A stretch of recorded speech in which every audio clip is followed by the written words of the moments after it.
Hi there. If you haven't been here before, I'm Jen, and I like to talk about many things. Anything that comes into my mind, or if somebody suggests something, I love to research topics that come into my mind. And sometimes I just like to sit here and chat and do makeup or whatever. Um, so, subscribe.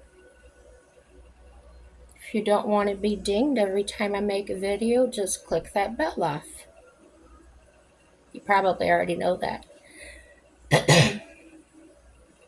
So, today's topic, I really wanted to find out about this budget thing and the deficit. And I'll try to make it interesting and not boring because there's a lot of questions I had, and maybe you do too. I wanted to find out the origins of the income tax because I've heard rumors before that says the income tax was created to pay off a war. Okay. And they told me it was World War One or two or maybe both. Um, so they've been collecting these taxes and collecting them, and I'm thinking, well, wait a minute, we should have had those paid off a long time ago, right? So yeah, let's get into this, guys. This was written by Jeanette Bennett.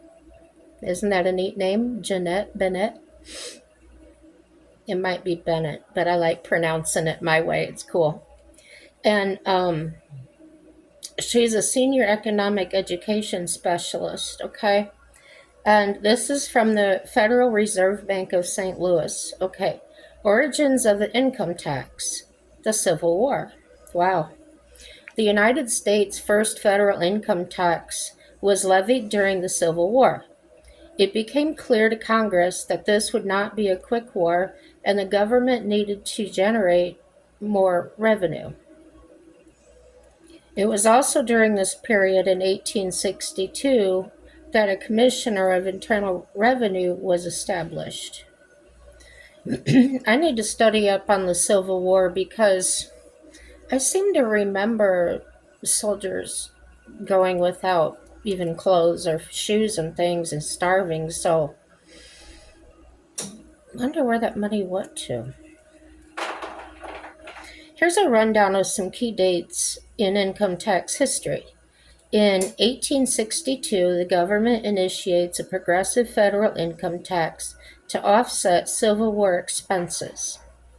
It levies a 3% tax on incomes between $600 and $10,000 and 5% over $10,000.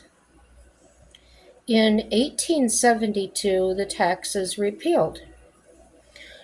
So, how Trump's been talking about eliminating income taxes, it was done before. It can be done, and that was done in 1872. 1894, federal income tax makes a short-lived comeback, but is ruled unconstitutional the very next year. Well, that sounds like something. Hey, can one of you guys look that up, or if you know the answer to that, um, give me a comment. In 1894, federal income tax makes a short-lived comeback, but is ruled unconstitutional the very next year. So, if it is unconstitutional or not, yeah, let me know if you know that.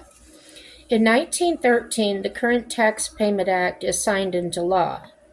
It is designed to make income tax collection easier.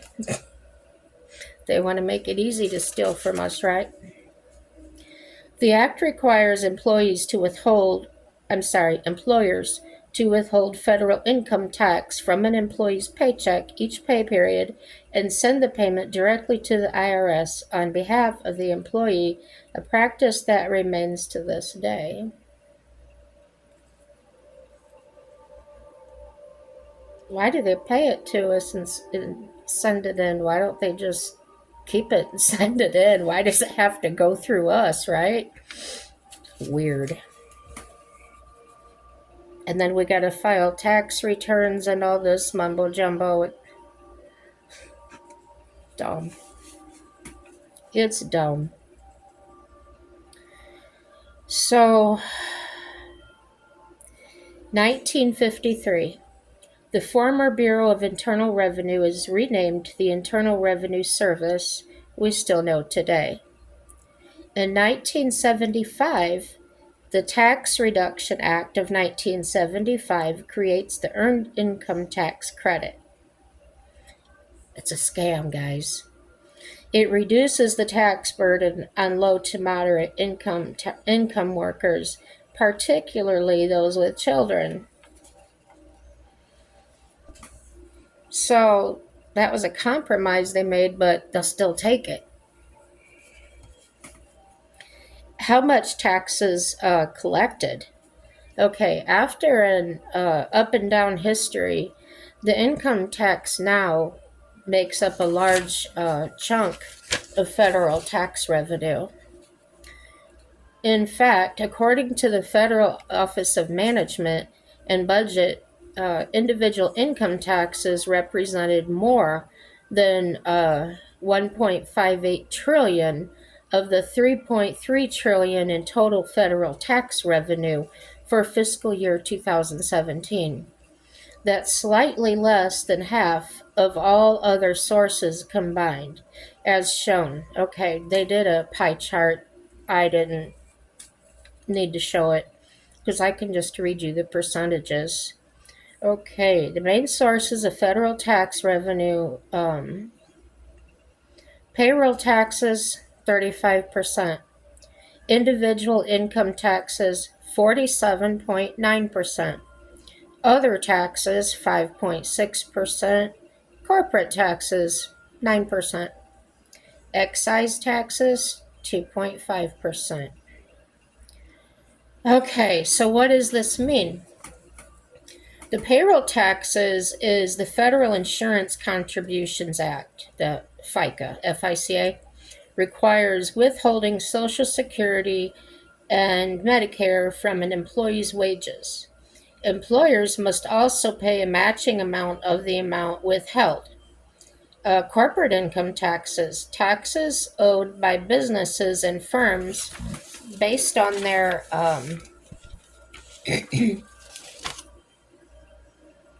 profits. So where did the word go? So put the money in your wallet and somebody comes right away and just takes money out. It's not fair. We're being robbed. In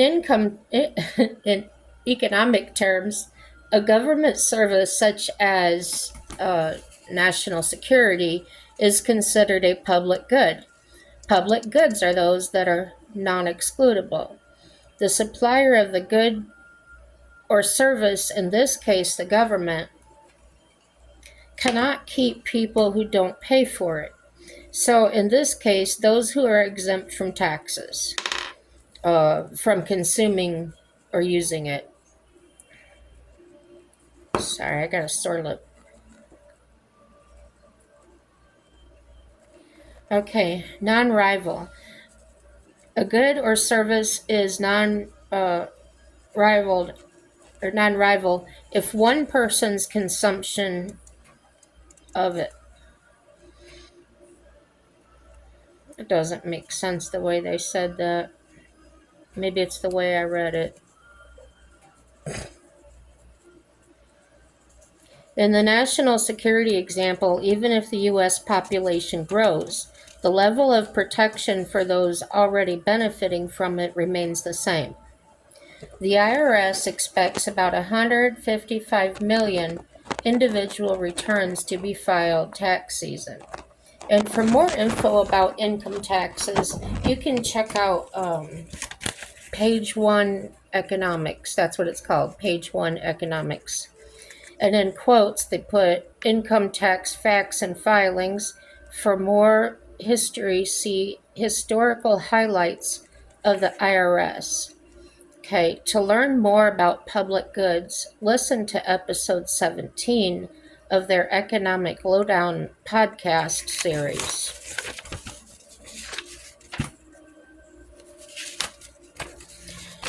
On to the next subject. Are you with me still? This stuff sometimes bores the heck out of me, but it's stuff I really needed to know.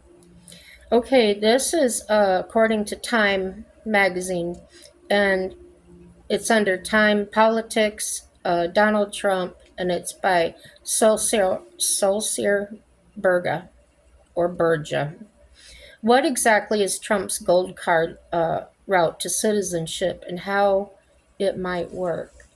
Because I just saw a flash on a headline or something. It was showing the gold card in somebody's hand and then the green card. So I found out. President Donald Trump announced that he would be selling a gold card, allowing foreign born potential immigrants a pathway to citizenship for $5 million. And, quote, you have a green card, this is a gold card, end quote. The president told reporters that in the Oval Office. Quote, he also said, we're going to be putting a price on that card of about $5 million, and that's going to give you green card privileges. Plus, it's going to be a route to citizenship. And wealthy people will be coming into our country by buying this card, end quote. The president said that cards would begin to be sold, quote, about 2 weeks. And that's from the date of this article. I didn't see a date right. I didn't really look, though. So I wrote from the date this article was written. Though experts warn that the newly announced program cannot be done by Trump alone. Quote, a president can't create a visa. That's for Congress to do, end quote. Says Lori Nussel, a professor at Seton Hall University School of Law. We're almost done. The Trump administration has been looking for ways to cut the U.S. deficit through new agencies like the DOGE and the Gold Card. Could be just one such way. The president is hoping to increase revenue, okay? Now, an October 28, 2024 analysis of the Trump administration's fiscal plan found that it would likely increase the deficit by $7.75 trillion over the next decade. Last year, the federal deficit reached $1.83 trillion, according to fiscal data by the U.S. Treasury Department. All right. I'm done with that article. Now I'm going into what I'm going to demonstrate to you how I keep saying that you can hear everything, but you got to listen for truth in there. Okay. So now here's where I use my brain. I took it was announced there's a $5 million card. And I also noted that Lori Nussel, a university professor, insists Trump cannot decide that. It needs to be decided by Congress, okay? I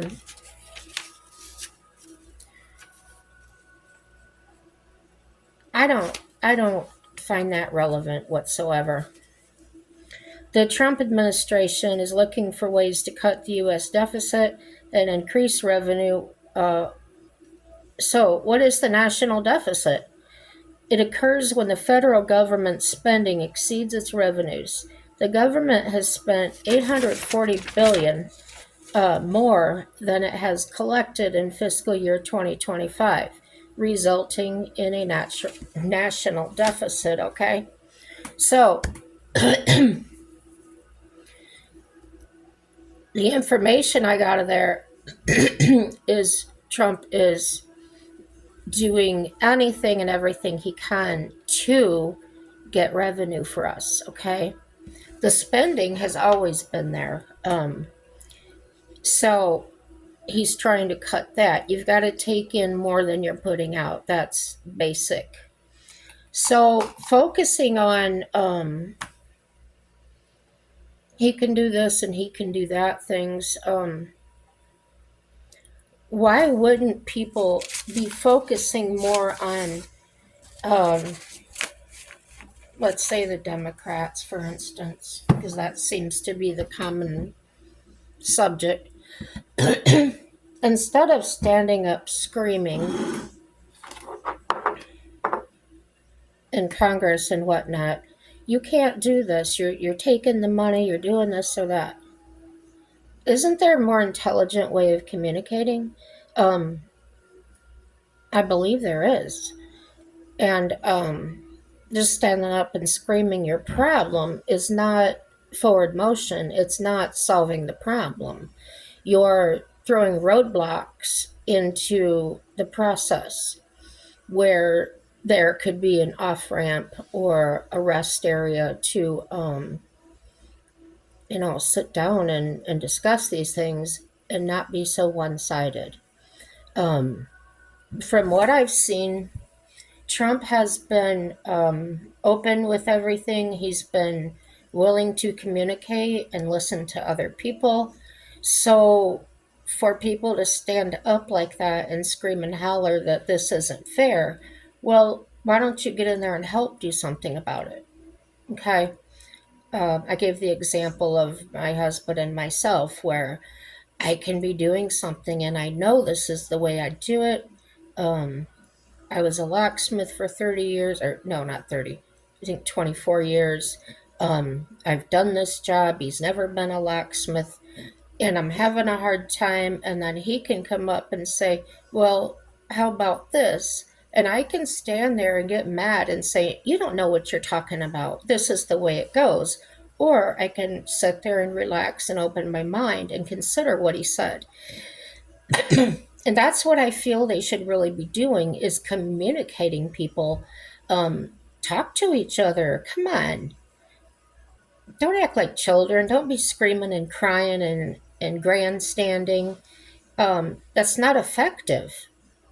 You're standing there in neutral, just screaming and yelling. Um, don't go backwards. Get forward. Put it in drive. Let's go. Get off your butts. Let's go. um, you're talking about spending. You don't want to lose your programs and things. Well, get off your butt and figure out how to get the money for that. Have you come that accustomed to just getting in our pockets and taking it out and doing what you want with it? That's what it appears to me as, from my viewpoint. And I